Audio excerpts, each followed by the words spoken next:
behalf of the commanding general of this base, I hereby welcome you to Marine Corps Recruit Depot. Now get the off my goddamn boss! Oh dear. Actually, that isn't the start of the story. Today's the first day of the rest of our lives. Talked it over with my dad. I'm gonna do what he did. The Marines A man needs a mission. need something to aim for. Which brings us back to here. Why do you want to be a Marine, Cameron? For freedom.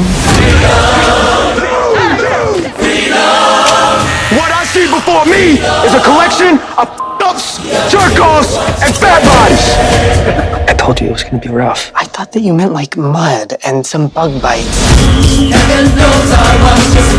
Some of you have never been tested, but I will push you until you break. The third time we meet him, but it's not really a surprise because you're quite prolific in your work. I mean, you've done a lot of stuff in a very short time. But we're here today because of Boots, which I absolutely adore and love. For those few people around the world who have not seen it, and shame on you, can you just give us a brief description in your words what it's about without giving it all away?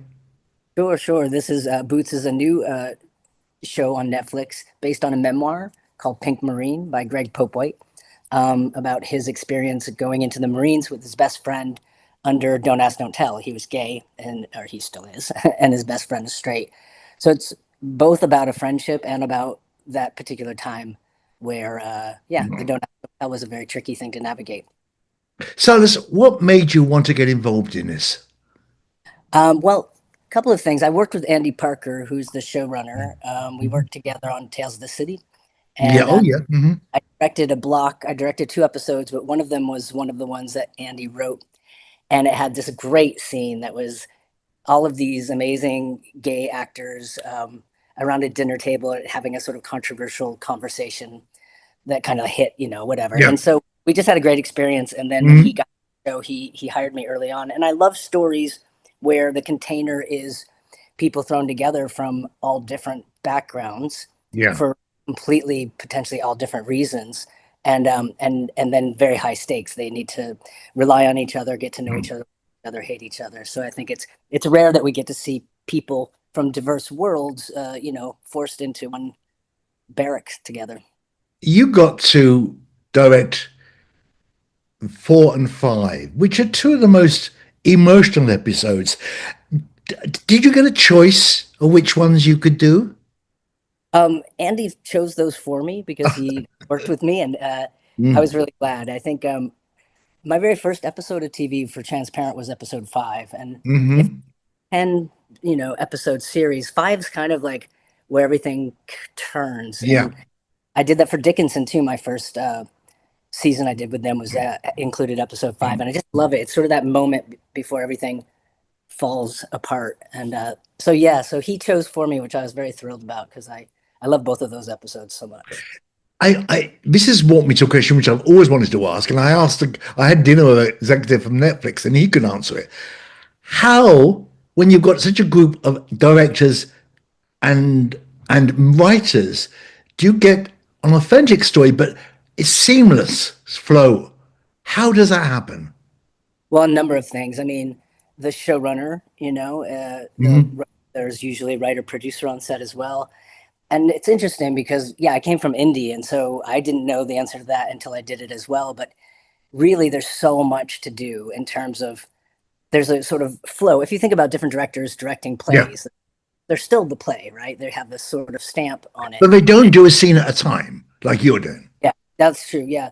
There's something about the way that it's the container of the show, and I have to pitch ideas if I want to shoot something that's out of the language. But I've also done a lot of first season of shows that have gone on. And so there's room to play. I've actually, I've been a producing director on a number of shows or directed half a season. And so I get to even more deep dive. Yeah. And what I love about it is, for features, I get to build the world, but I sweat every single detail. I do the same for TV. I don't get to build the world, sweat over every detail.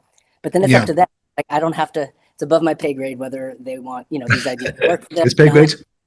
Yeah, For those of you listening and don't know Silas, go and check. He's done Transparent, he's done Pose, and he's done a lot of the favorite series that you're probably watching now. I'm aware that how awful that training system is, but when you show it to me on a screen, and it really is uncontrolled bullying, I get so angry. So I'm loving the film, hating the bullying. Am I just pathetic Englishman? no, not at all. I mean, I grew up in a queer world, and we're not in general very fond of the military. And No. but I grew up very well class, and so a lot of my friends from high school went into the reserves, and Really? yeah, and I also taught, at-risk youth shelter in New York, and one of my students went into the reserves, and it really helped her. And so I know that I'd rather look at the system that's flawed and not blame the people, because one of the reasons we don't have a draft is because they recruit predominantly, working class and predominantly people of color. And so there's something really, and then there's this thing about having somebody expect something from you, being seen. And I did some, because I was a young person when Don't Ask, Don't Tell happened, and I was kind of coming into the scene. And I did some research with what the drill sergeants are doing. And it's really, they're very much, when they're doing their job right, it is about parenting. They're trying to make you learn in an adrenalized state. And weirdly, in the 90s, we were doing a lot of these like model mugging trainings for, the more violent, and you would learn while being attacked. So you had this adrenalized, so I had a weird connection of understanding the goal of what the drill sergeants were doing. I'm not aware of gay people in the UK doing that. I'm aware of working class people doing that to get a livelihood and an education. One of the things I loved about the show was the fact that not only was the nasty sergeant an English actor. Oh yes, but the use of talking about who plays sergeant. So, he's hot. He's hot. I shouldn't be talking that. But the use of a number of gay people in the production really cheered me up, and I was so proud of that. I'm used to the fact that we can have people do gay for pay and fine, but that was a very good representation. And who is ever responsible for that decision, patting them on the back. It was really good. I agree. I say it quite often that it's the showrunner is gay, and Greg's book, and then all the actors playing gay were gay, and it's not that it has to be that way, but it's really I'm because there's a lot of people, straight guys who can play gay who are not in there. When I got hired, because Andy knew me, Greg had sent me an email because we hadn't met before, and I was like, oh, let's jump on a call, and he called right away. But it was really cool because he was very interested in my take on a show that's looked at masculinity and toxic masculinity, and the more confident version of it, of coming home into your, in yourself. But anyway, I thought that was really interesting for him to have. I must say, when I heard you were on, I thought it was an interesting, but you're a great fit for it. I'm going to ask you the question that everyone's asking, and no one knows the answer, even if it's Netflix. When are we going to get series 2? Well, I know. I think the Pentagon's helping us with that. They got a lot. They like the Pentagon. We adore the Pentagon. I wrote in my review, if there's one better, free advertising is the Pentagon saying, "Don't see it." It really did help the show because it made it so something to push against. But I hope I have fingers crossed. I think it's like they have some really interesting. I'm here in Massachusetts, and I'm spitting angry at Fenway Health. Because they were set up by gay people when it was trouble, when it's difficult to get health coverage, and now they're the first ones to jump on the bandwagon before pushed and stopping trans coverage. How much do you think, as artists and writers and whatever, we should be using our skills to support our trans community more? Well, I will just say, I just posted something from Zoran Mamdani. He's up for, and what I love about him is he is doing what the Democrats really need to do, which is he is not caving in. He's not running away from to the safe spots, because those are not safe spots. Those are basically right wing at this point. And so he is leaning into confronting about Cuomo's charges and supporting trans people. He did a whole commercial, and I just think I love that, because the pendulum will swing the other way. people will then, those people will try to say that they didn't try to sell people, you know, out. Yeah. But you know, it's not just trans people, it's immigrants. It's, you know, I think it's really, I understand that. But in our LGBTQ section, Yeah. you know, that's It's the one. painful. No, It's- I won't lie. It's painful to be targeted. I Yeah. mean, when the whole, you know, with the assassinations and stuff, it's insane. I mean, it would be funny if it wasn't so devastating. The level at which they're grasping for I know. straws to, it's crazy. So, you know, it has been hard, and I think it's great to see people. I definitely take notice of people that just stand strong and are not. Yeah.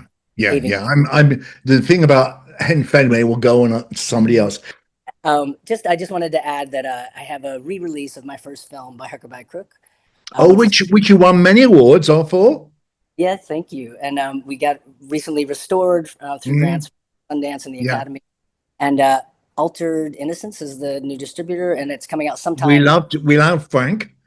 Oh, Frank's great. So yeah, Frank is taking it back out, and so Good. it's temporary offline for now. But yeah, it comes out again soon, and that's been really a treat. Mazel tov. Congratulations. My nickname for the show for Boots was Tender Dudes, because it was all about, you know, dealing with each other and feelings and about friendship, and I love that. And because it's so I got a coin from one of our Marine consultants who's just the sweetest, and because it was a lot of, you know, trying to find that line between authentic. So I have this little, I'm like, a little souvenir medallion from one of our consultants, and we shot through August in the hot, like, Hardest.